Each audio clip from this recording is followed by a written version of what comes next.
అలా వెళ్ళిపోయాడు. చూసి చూడకుండా చేశాడు. మనస్సులో ఓ గట్టి శూలం కూర్చిన మాదిరిగా అనిపించింది. ఎంతో తల్లి అయినటువంటి ప్రసూతి పరిగెత్తుకుంటూ సతీ సతీ సతీ అని వాళ్ళందరూ వెళ్ళి అన్ని చల్లుతూ పన్నీరు చల్లుతూ ఆ సతీదేవిని లోపలికి ఆహ్వానం పలుకుతూ ఉంటే సతీదేవి నిజముగా పుట్టింటి బిడ్డ తన అత్తవారింట్లో తన వారు పలకరించకపోతే ఆ అవమానాన్ని ఏ పుట్టింటి బిడ్డ సహించదు.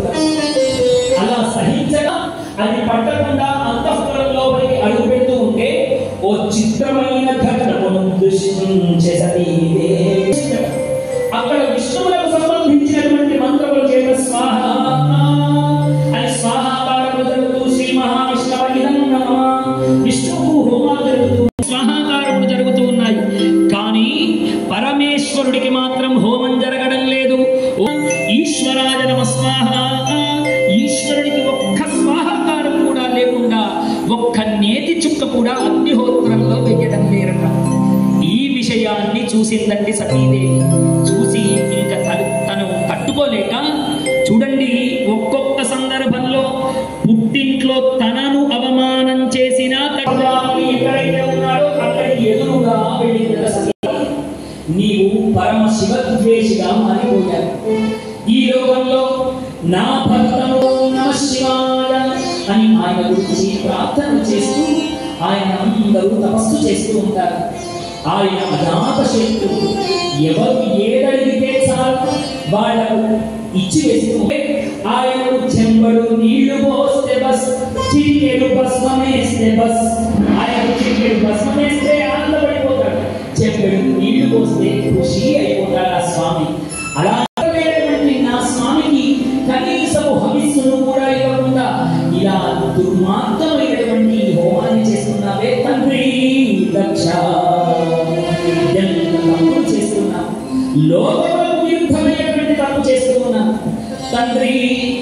నన్ను నా శ్రీవారు రోజు ఉన్నటువంటి గౌరవం చేత ప్రతిరోజు నన్ను దాక్షాయని దాక్షాయని అని మా అన్నగారు నీ పేరుతో నన్ను పిలుస్తాడు, నీ మీద ఉన్నటువంటి గౌరవం చేత.